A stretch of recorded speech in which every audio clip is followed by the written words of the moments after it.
We're going to be talking about mental health, but mental health with a difference, looking at mental health from the viewpoint of young people. You can call it youth mental health or um, young people mental health. But mental health has been an issue in communities across the world in the last few years, in particular, when the issues have come to the fore, especially after COVID. They may have been there long before, but maybe we didn't pay much attention to it. And it's become an important issue that many communities, even governments, are grappling with. So tonight, we've got someone who is going to, based on her lived experience and her mission, will be sharing some very exciting things with us. So today we have coming into the studio Theresa. Theresa is going to share some wonderful things with us. And let me start with a quick introduction, a short bio of her. Um, Theresa Dubier is a dynamic speaker and devoted advocate for mental health. Theresa combines her deep faith with fierce commitment to mental wellness. With a master's degree in psychology, she's not just academically equipped, she's a frontline warrior in the battle for better mental health. As a student support advisor, she dedicates her days to guiding others towards not only achieving excellence and integrity, but also in nurturing their spiritual and mental well being. In just 4 short months, Theresa's vibrant social media evangelism has exploded, captivating tens of thousands and earning a dedicated following on Facebook. Wow. Her events and sessions aren't just talks, they're transformative experiences designed to uplift and inspire. Now on her path to becoming a certified mental health first aider, Teresa's the voice and the vision that's steering a new generation towards a brighter and healthier future.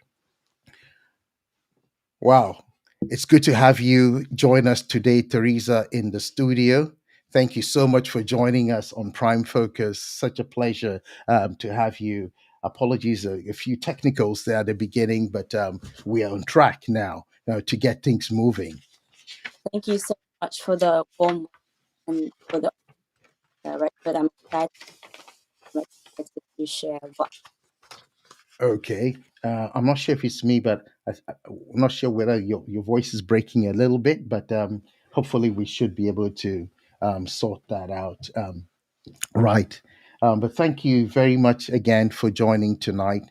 And this is going to be a very exciting topic. And I know you and I had a very brief chat about this, and I was blown away by the wonderful things that you were sharing as well. So let's jump straight into the issues for today, and hopefully others will also join us and benefit from it. And by the way, if you're watching this and you believe this is going to be a beneficial program, please try and share it with other people as well.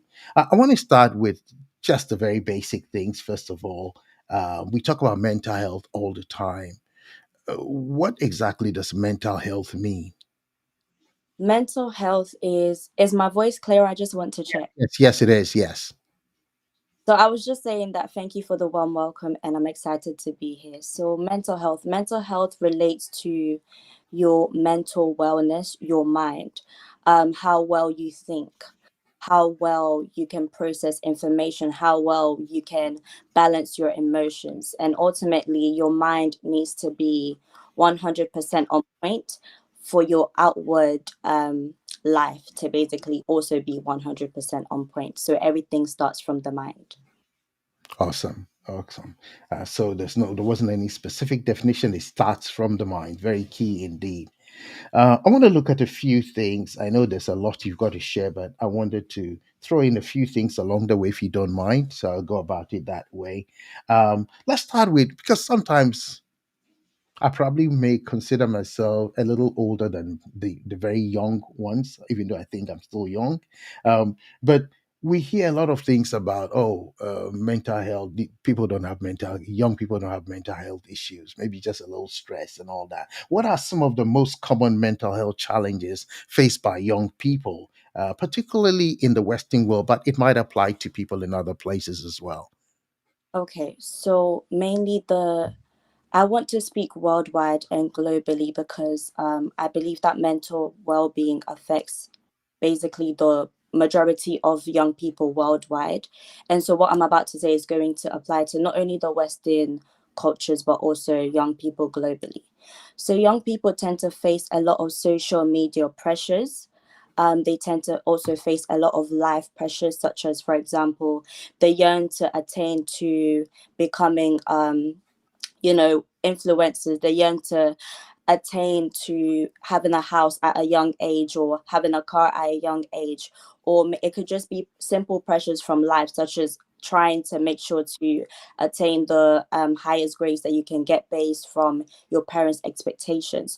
Also, we have relationship issues that a lot of young people face as well.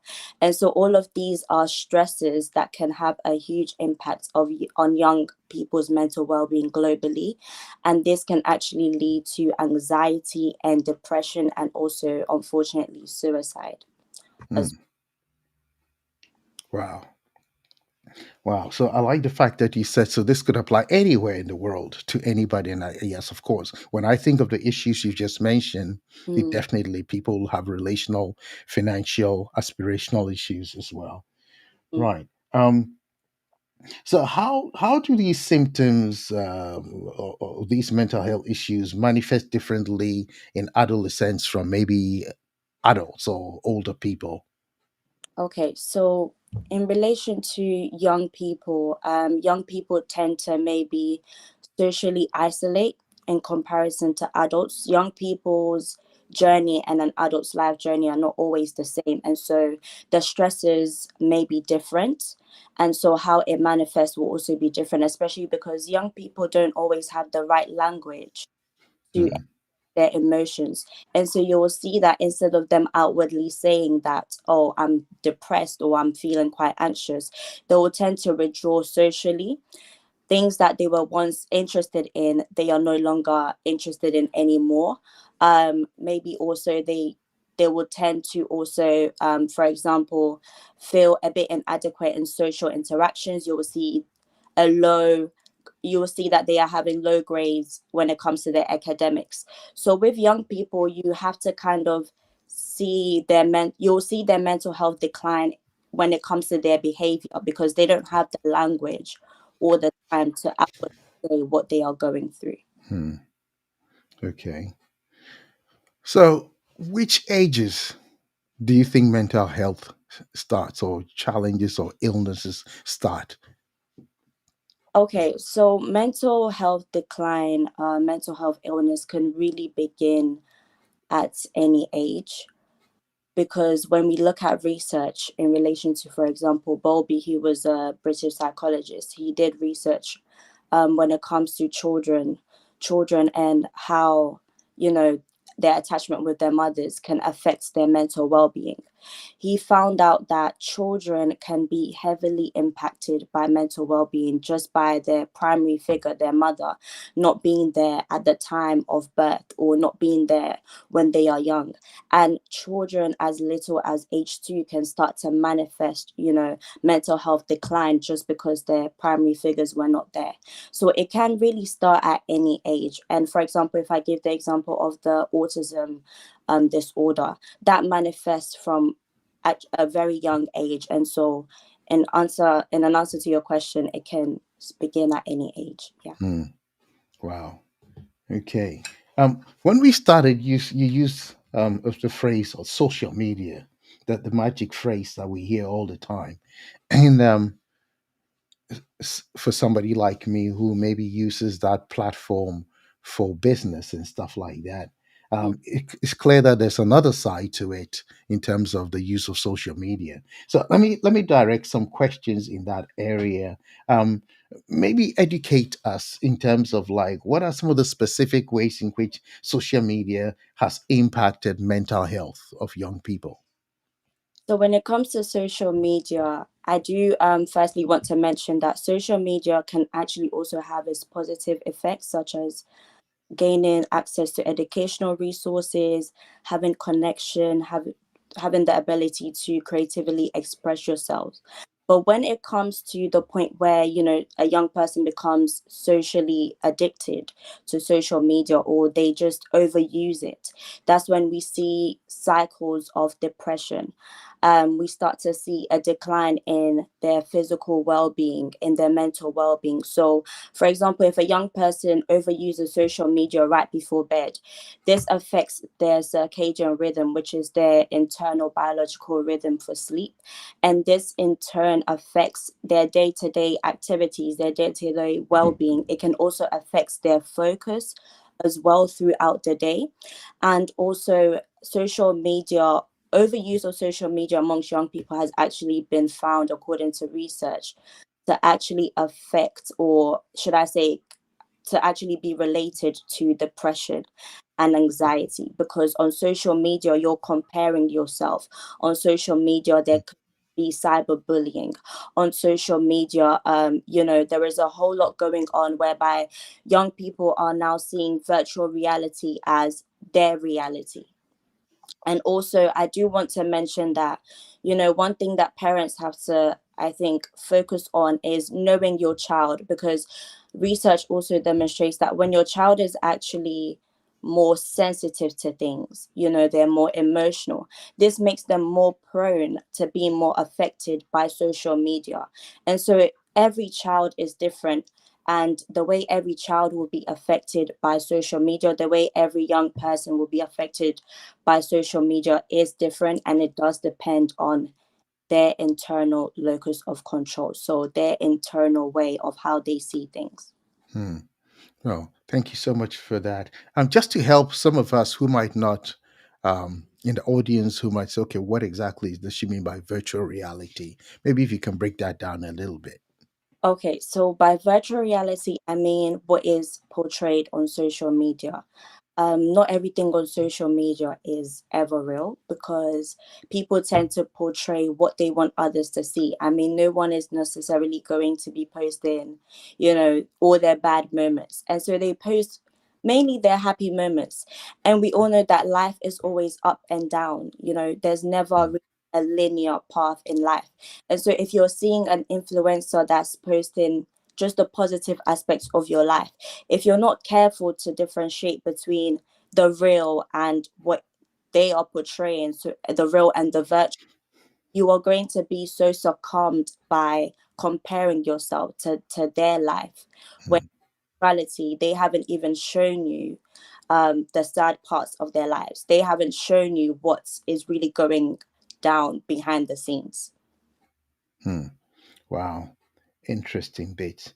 And so you find people, is this something that, without mentioning maybe a specific platform, is this something that you feel needs to be looked at in more detail? Maybe everybody having a consensus on this, or I know I'm jumping ahead of myself, but is this something that we need to be concerned about as communities? Yes, I believe that we do need to be more concerned about social media, especially as there is an increase in the change in social media platforms these days. Now there is, the like button, there is the comment button. We need to be more aware as well as technology is developing. For example, we even now have AI, which can modify your features. We have more filters on social media now. All of Hmm, have such a huge impact on body image, on self esteem, on young people. And so I think that young people also need to educate themselves as technology develops on ways on being able to have self control, on ways on being able to have self esteem, regardless of technology developing. And also, parents need to be abreast with the technology development. Now, parents need to be aware, or guardians of young people need to be more aware that, look, there's now even filters on social media. So, how can I install in my children, or how can I install in my young people more positive affirmations of themselves, so that they are not prone to having body dysmorphia, for example? hmm. Wow. Wow. Interesting bits. A couple of thoughts are running through my head, but I'll hold off on some of the questions as I go down. I'll come back to some of them later. But thank you for some of the insights you shared already. What advice would you give to young individuals trying to balance this? I know you've touched on social media, but any further advice you can give them? What can they do for themselves? I know the word that was coming to my head was like boundaries. You Mm. know, need to put some boundaries in place. Um, how can you help yourself? Is there a place where you can cry for help that you're getting addicted, or maybe to throw another question in? And I said I wasn't going to throw in more questions, but I have a barrage of them at the back of my mind. What makes people want to get likes and stuff like that over there? Is it that there's a void and they're looking for something?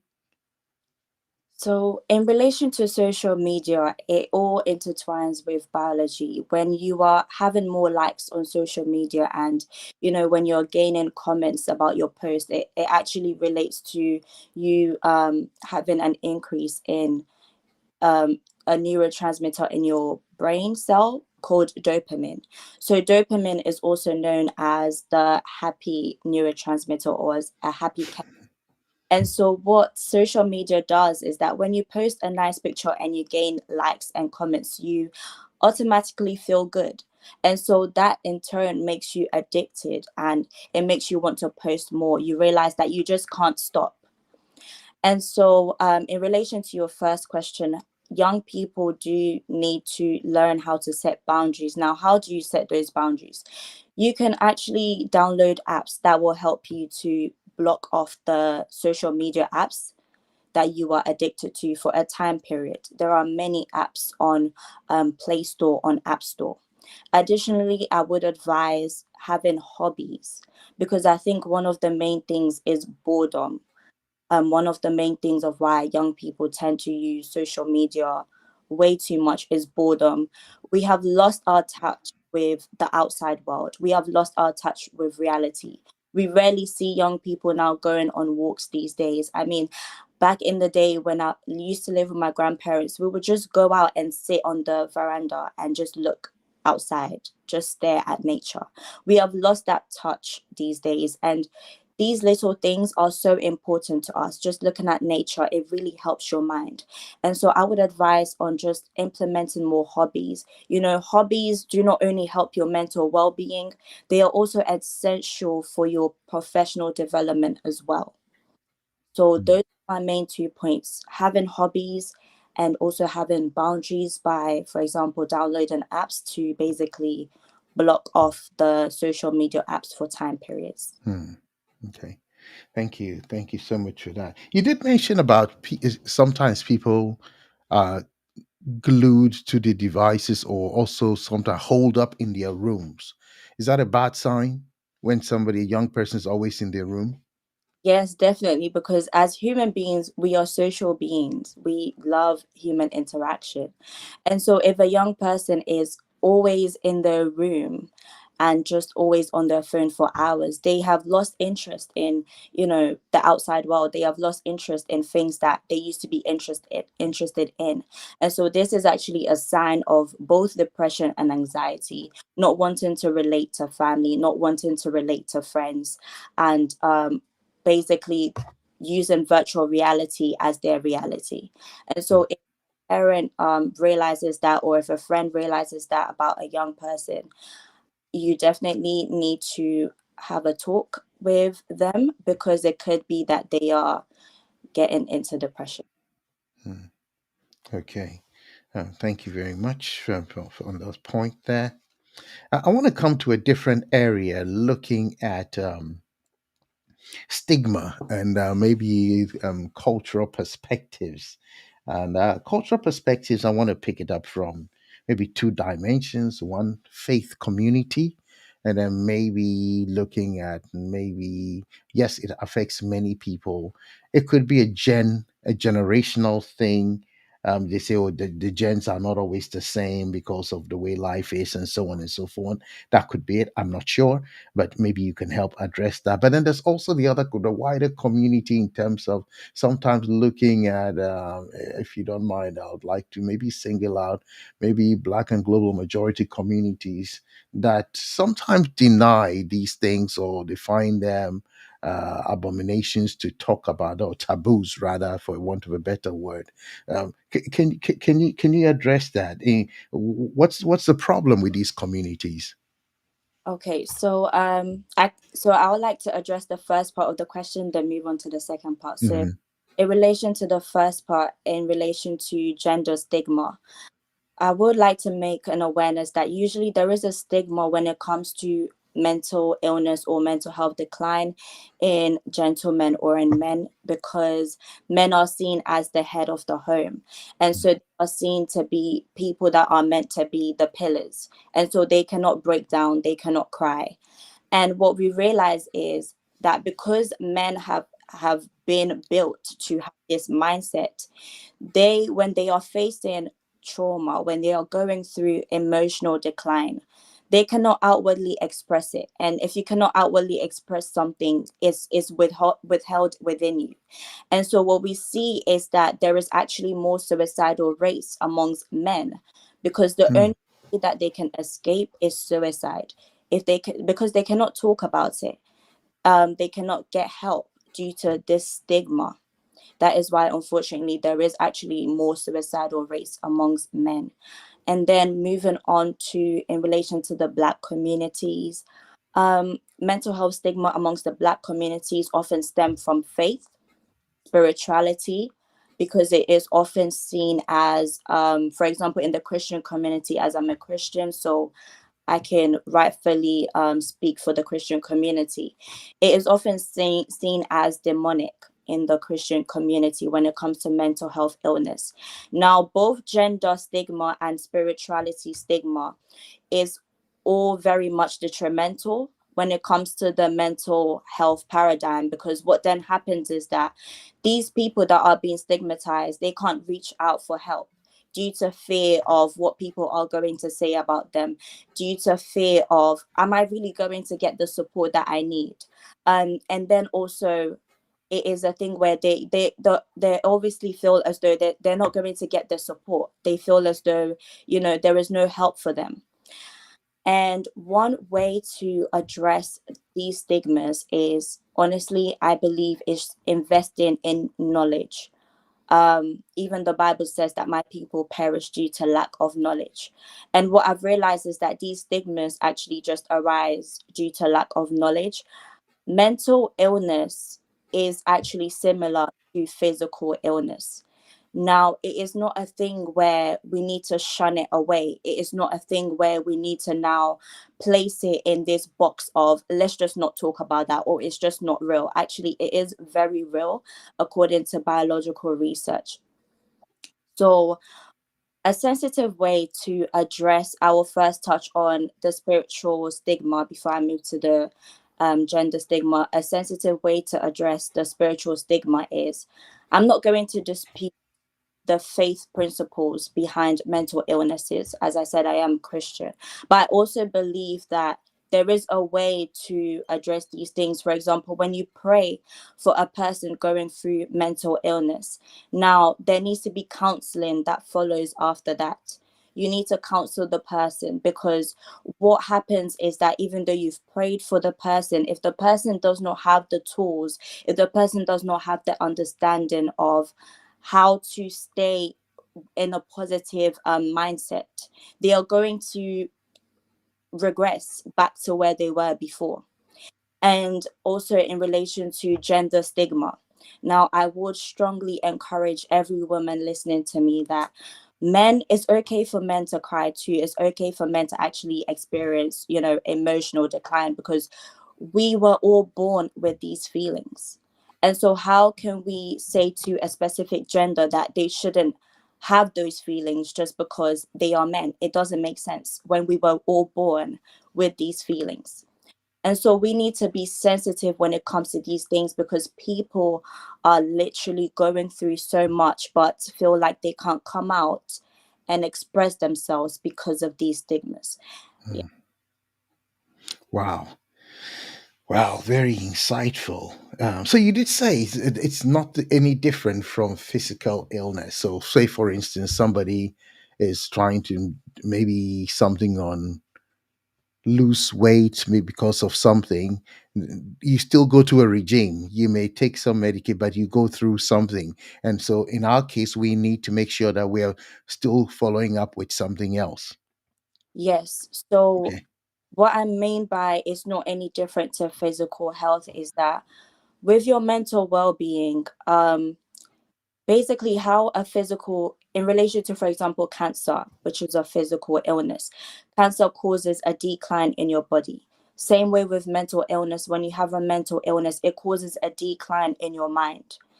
And so mental illness is, if anything, is actually so similar to serious physical illnesses, because when there's a decline in your mind, that actually also comes to play in every single area of your life outwardly. Hmm. Wow. Okay. Um, so coming to the how do we deal with this these stigmas in a sensitive but also in an inclusive manner?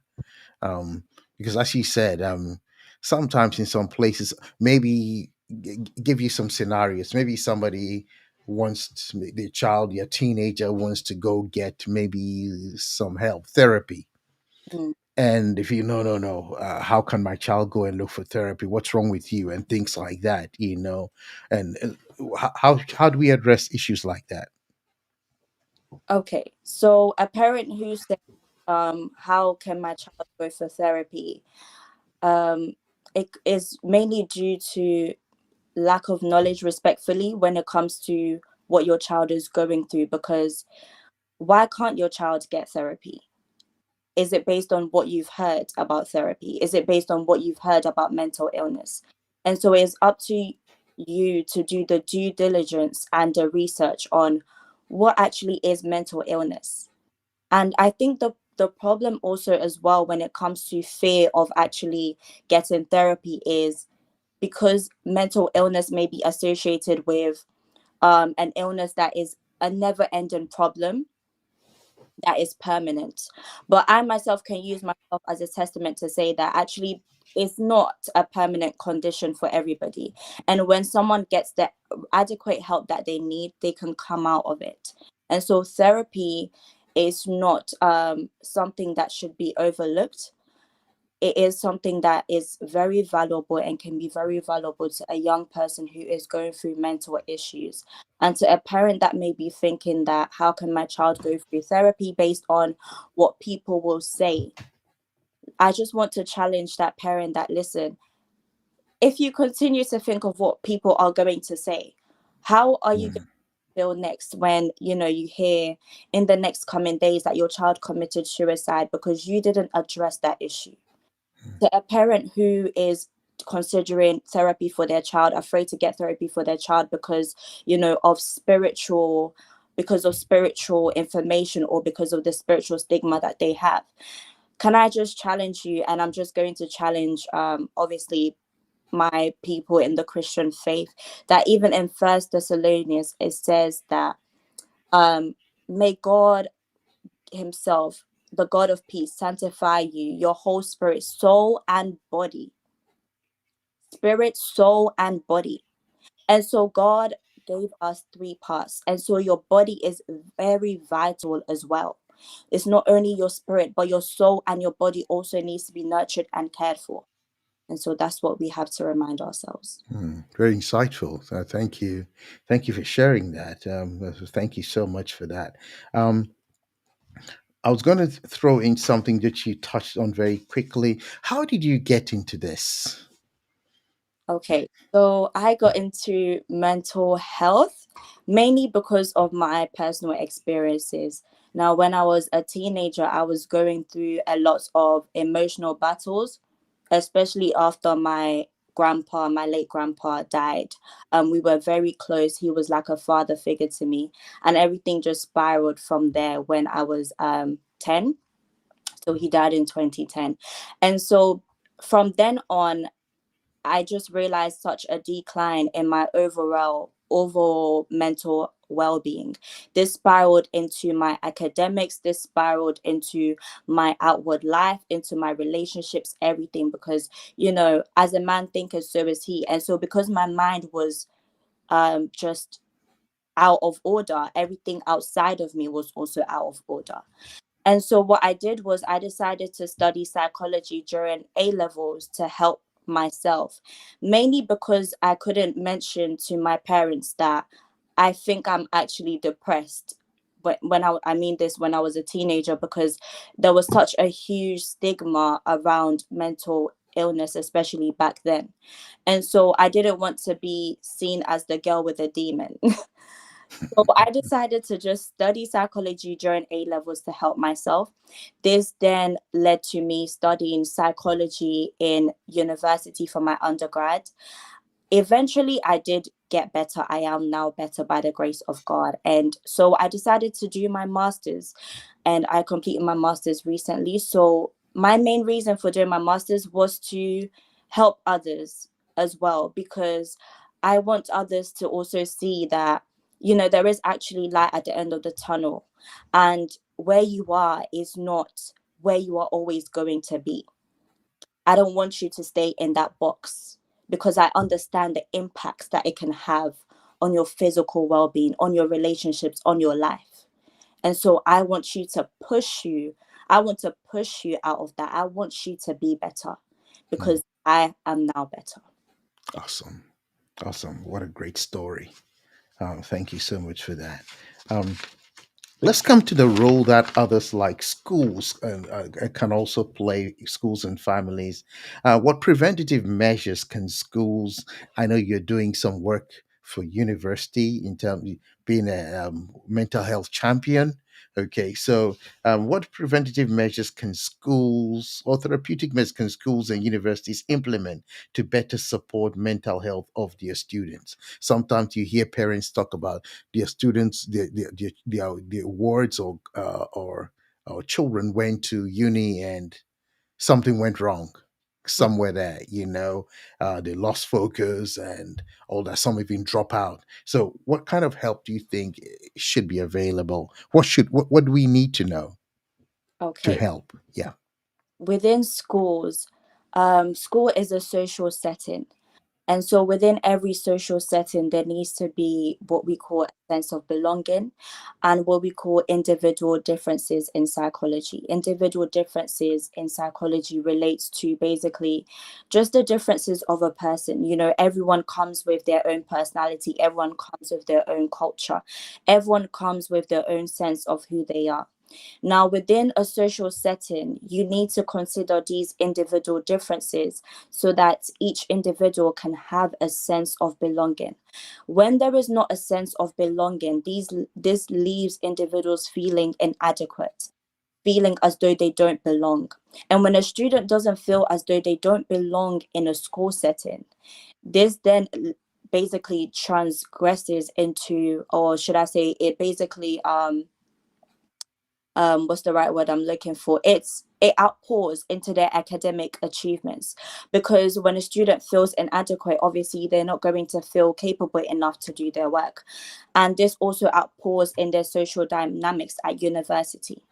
And so schools need to infer individual differences in classrooms, on playground settings, in the social settings, bring in more culture, identify more individual personality traits and consider them when you are implementing resources in classrooms, when you Mm, are teaching mm, students. For example, some students actually cannot cope with group work because in their culture, they've learned that silence is basically the best policy, and so they don't talk much, they don't like talking. And so when every student is forced to do group work, what about those students who in their culture, that's not what they're taught? They to them, talking, they see talking in a different aspect. When they are forced to do group work now, they are going to feel a lack of belonging. These are little things, but really and truly, it does affect one's mental health in a classroom setting. And so, my best advice to schools is consider individual differences and implement individual differences. Hmm. Also, Okay. not only would it boost academic achievements, but it will also boost social dynamics, because when students are aware of each other's individual differences, this then lessens bullying, this then lessens stigmas, this then lessens microaggressions. Thank you very much on that point there. That sort of answers maybe questions of even students maybe preparing for assessments, exams, and they feel so stressed, and you think, oh, well, these people have dealt with other things outside before. So, what's the big deal about this? So, you're actually saying there is a point there that needs to be looked at. Yes. Okay. Yeah. All right. Thank you very much on that.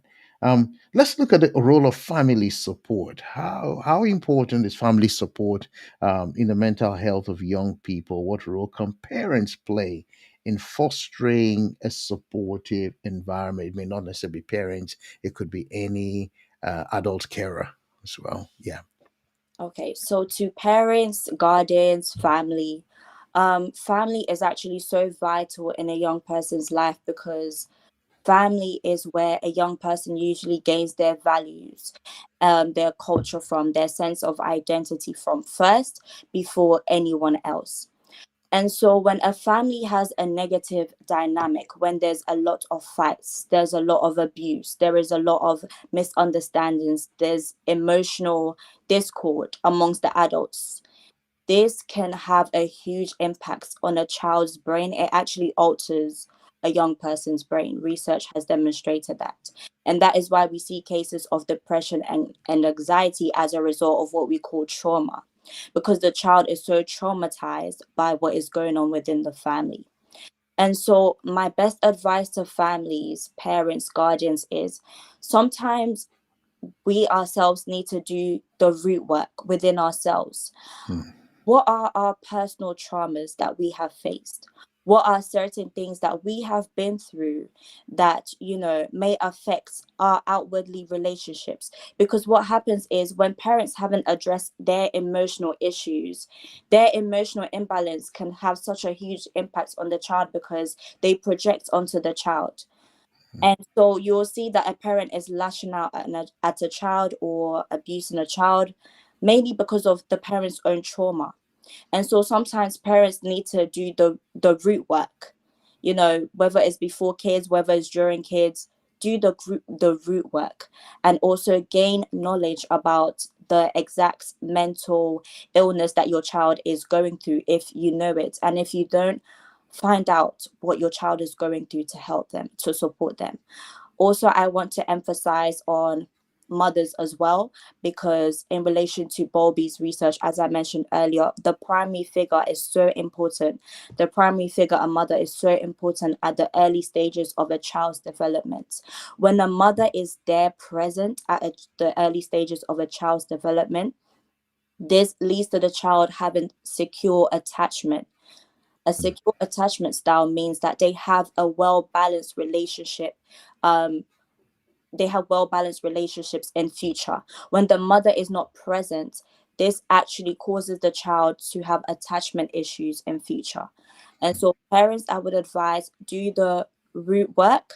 Also, mothers, be present for your child, support your child, be there. And I would also say, make sure that whatever you are speaking into your child is always positive as much as you can, because I love that the fact that this program is called Echoes of the Mind. Echo relates to a repetition of someone else's voice.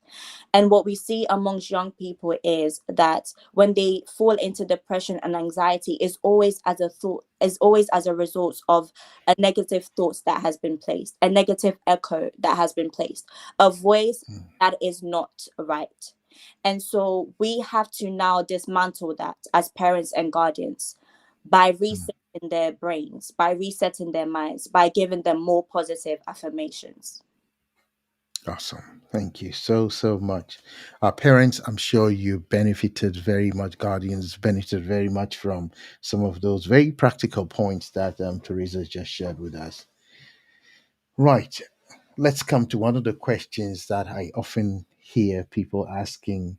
What are some signs that a young person should seek professional help for mental health issues? Okay. Signs include feeling restless, being irritable, easily angry, isolating, not being socially interactive, also a decline in academic grades. Um, as mentioned earlier, young people often find it difficult to express themselves outwardly. They are still in the process and in the journey of finding the right language. So you'll see the cues in their behavior. And so it's mainly social withdrawal. You'll see that a child who was usually bubbly is suddenly socially withdrawing, always staying in their room, easily lashing out, easily being angry. Also disturbed sleep patterns as well. They are not able to sleep, they have insomnia, they're now having frequent nightmares. All of these are signs that parents should look out for. Hmm, okay. Thank you very much for that. And what resources can you recommend? Accessible resources, that is, for young people or parents seeking help with maybe a child or a relative or somebody they know. Okay, so if your child is currently going through a mental health crisis and you can see that is quite severe, first point of contact is 111, of course.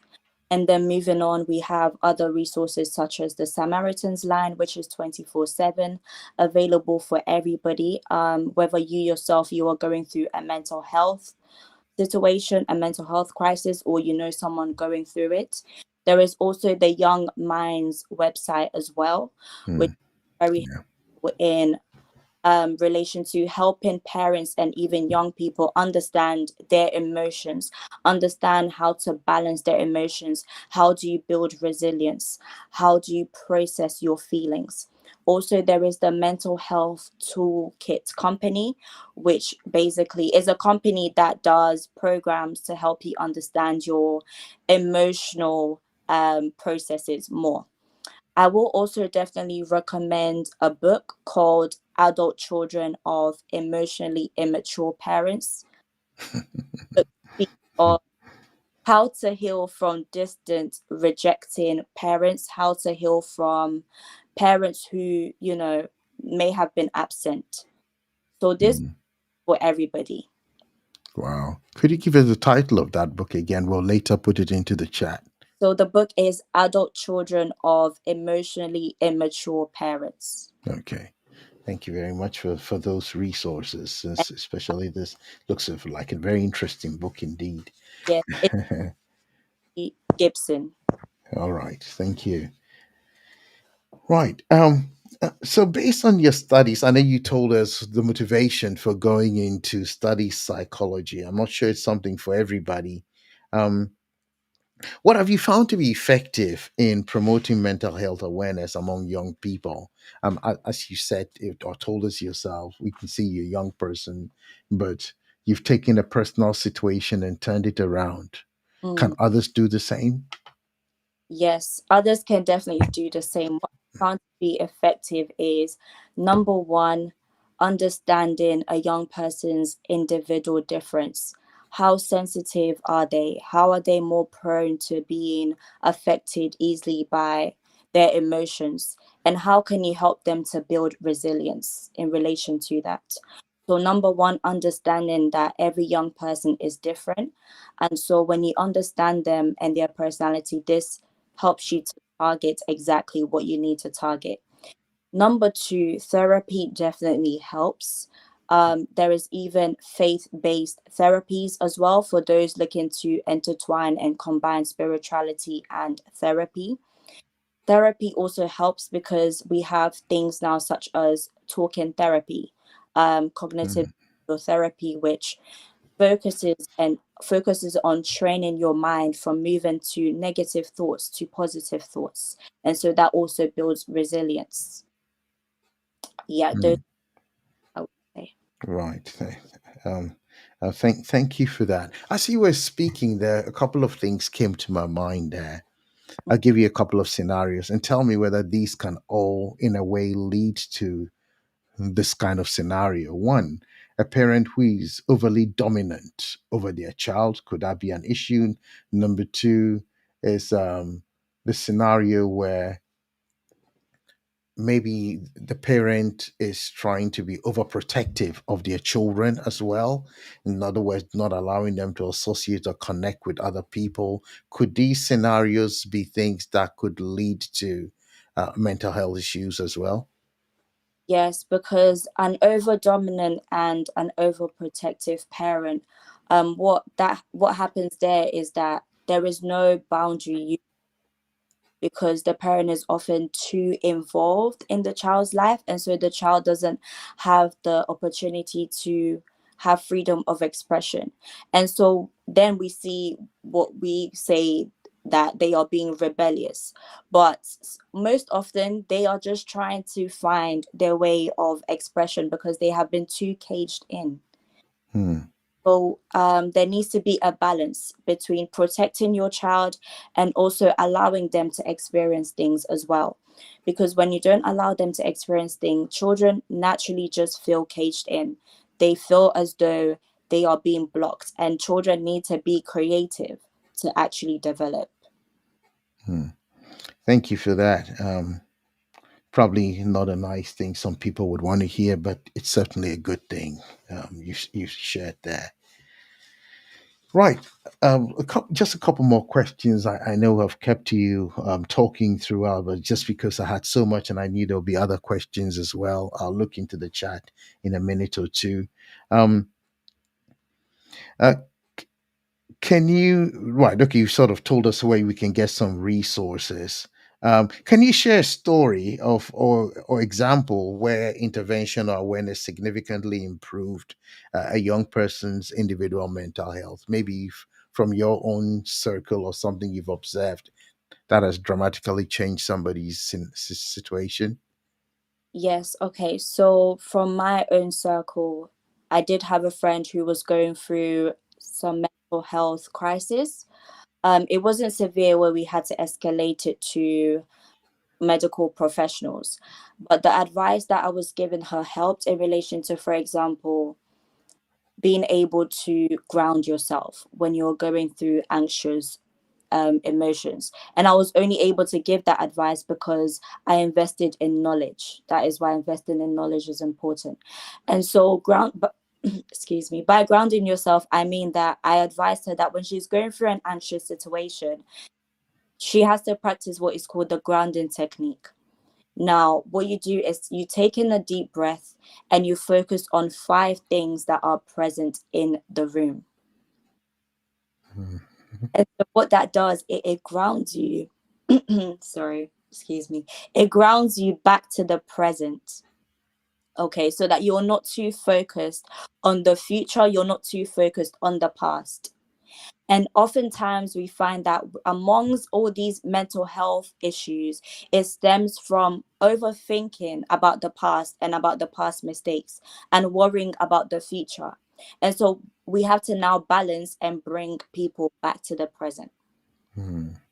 Wow, it's called the grounding technique, you said. Right, grounding technique. Interesting. Focus on five things. Interesting dynamic there. Right. That's good to hear. Let's just before we begin to look forward, I mean, the future and how maybe mental health itself is evolving. What would you like to say to any young person maybe listening to this? Maybe they have a friend that is going through things because sometimes they keep things at their level, and unfortunately, sometimes at their level, the answers are not there. Mm. And so something happens and say, oh yeah, we knew he or she was going through XYZ. um is it a difficult thing for a young person to open up, or is it a trust issue? It is definitely a trust issue, especially. there is a lot of stigma around mental health, and also when there is not the space to have that conversation. And so I think that before I even address your question, I think that first of all, we need to have more spaces. We need to facilitate more spaces within spiritual communities, within family communities, whereby mental health, mental illnesses are more open conversations. You know, they're not conversations that are shunned away. This in turn can help a young person feel more comfortable to open up about their experience or about their friend's experience. Now, to a young person who may be going through a mental health situation right now, whether it's a crisis for you or for your friend, I would, one, advise that you reach out and seek help from the helplines that I have mentioned. Number two, I want you to understand that there is actually light at the end of the tunnel. This box that you are in is not going to be forever. And so I want you to also realize that you also have control of your mind. Now, what we've even found in all these therapies is that if a person is not willing to help themselves, they are not going to get better. And so, Mm, as a young person, I want you to know that you control over your mind. And so, even if you decide to not go and seek therapy, you can do the work as well on yourself at home by, for example, having more positive affirmations, creating more positive affirmations, creating a positive atmosphere. If you're not able to leave the environment that is causing you mental distress, then create the positive atmosphere in your room. Engage in more physical activities as well, because that has been proven to actually improve mm, mood as well. And additionally, realize that mental illness is not something that you need to basically feel like you're now inadequate or you're less than. You can get the right help. You are not someone who is now a statistic. You are not someone who is now not going to be able to accomplish your goals and your dreams. If anything, imagine if you come out of it and you're able to help others just like I am now. awesome. This is so good. And I think the comments are being echoed in the chat as well as I look at several comments in the chat there. Your book is being mentioned again. The book you recommended. I'm just going to put that up there. Um, a very good book. Um, um, um, Graceling says, I wish I knew uh, these long ago, but so thank you for educating us so that at least we don't disappoint the older ones among us, don't disappoint the next generation, and the generation after us are wiser in what they do as well. Um, right. Sheila says, lack of knowledge is something serious to deal with, anything, and especially mental health. Yes, so yes, I think I like that point. As they say, you perish without knowledge, so knowledge is obviously very crucial indeed. Wonderful stuff there. And audience, if you've got any questions as we round up, I'll be happy to take any questions as well. Um, what makes you hopeful for the future?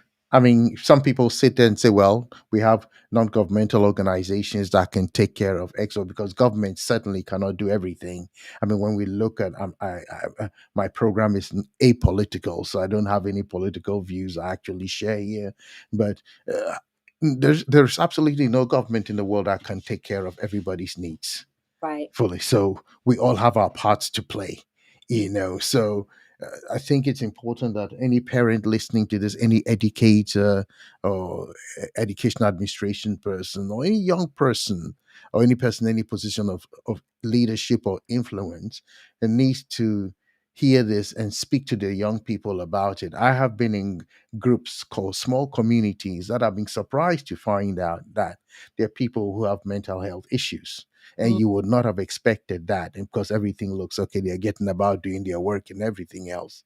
Yes. So suddenly conversations that we need to have. Would you recommend parents or guardians sitting and checking out what's going on with you, digging a little deeper, and would you say opening up about your own inadequacies and challenges sometimes also helps?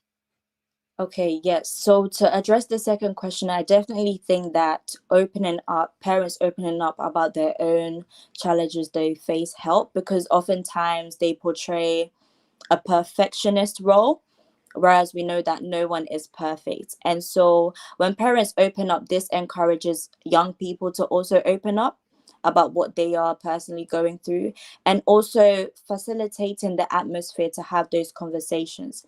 Can you take your young person to dinner, to lunch, I don't know, to a park, and just sit down with them and ask them, how are you really doing? A lot of times we find that parents are emotionally avoidant, mainly because of their own experiences and how they were raised.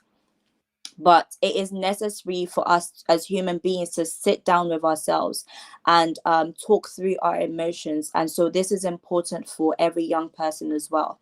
And then to address the first question in what makes me hopeful about the future when it comes to mental health awareness, it is really programs like these, because programs like these, we are able to facilitate and a place where we can have these conversations and bring mental health awareness to light. And so more programs like these will definitely help. Additionally, I think there is a rise, and should I say a revival, in relation to when it comes to how powerful the mind is, because really and truly, when your mind is at a decline, everything about you is going to be at a decline. And so people are realizing that not only is the spirit and the body important, but also the soul is important as well. And so Mm, it makes me happy to see that there is a revival when it comes to mind awareness. And I think there are more young people that are now rising up to say that, it ends here, it ends with me. I don't want my children to go through what I went through based on what I didn't know. mm. Wow. This is so good. There are a couple of comments in the chat. I'm just going to pick one or two more. I had one in my thoughts, but I'm just going to put this one up first. Admitting the adverse effects of stigma in faith communities, but are there aspects where a person's faith can help? Great question. Mm, Yes, I love that question. A person's faith can definitely help, because when I was going through my own personal experience with my mental health journey, my faith helped me in relation to understanding how to build resilience in my mind. Because in the Bible, there are tools, there are principles on, the importance of focusing your mind on the right things, not magnifying your negative problems above the positive experiences that you've had. And so within your faith, you can definitely find tools and principles that can align to the mind. And as I mentioned earlier, I don't dispute the importance of faith when it comes to mental health and mental well-being, because as I said, prayers are also very helpful. But then what I was saying is that aside praying for the person also needs to be counseled. The mm, person yeah.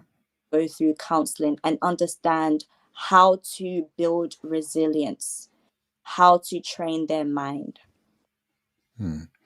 Thank you so much for that, because you answered another question where you said you didn't tell us how you came out of your mental health problem yourself, but you sort of touched on it, that you use prayer and everything else that you mentioned, building resilience. Am I right? That's what you said.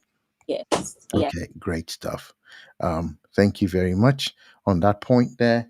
I think the last one of the last things I wanted to say before we round up this part. A couple of weeks ago, partly do teaching in the university, and I had a student come and said, I had a breakdown. And I said, what happened? I said, too much. It was just too much for me. And I said, "Did you still continue driving?" I said, "She said yes." And I said, "That was dangerous. If you're going through all that and you're driving, you could have found a safe space maybe to rest." What advice would you give to people like this? Somebody who says, "I have a lot going on," or "It's overwhelming." What do you say to people like that? Okay, so to someone who says that I have a lot going on and is overwhelmed, um, the main question to ask them is, why are they overwhelmed? What are the reasons? You know, what is magnified in your eyes right now? I think that's a very important question. What is Mm, in your eyes right now, because it could be a financial issue, it could be a home issue, it could be a failure in their academic grade. Whatever is magnified in their eyes in that present moment is what's causing them to be overwhelmed. And so from then you can understand better how to tackle their situation. But then also, when it comes to that aspect, because as a student telling you, as you know, a teacher, you want to also make sure to set boundaries, to not get too involved as well, because that can also have an impact on your mental well-being, and also because for your own professional protection as well, as you're not a licensed psychologist. And so you want to make sure to refer them to the right resources, to the appropriate help they need, such as the inclusion department at schools, or if necessary, other helplines such as the NHS. okay. Awesome. Teresa, this has been such a wonderful time and discussion. I had so many questions. You answered some along the way.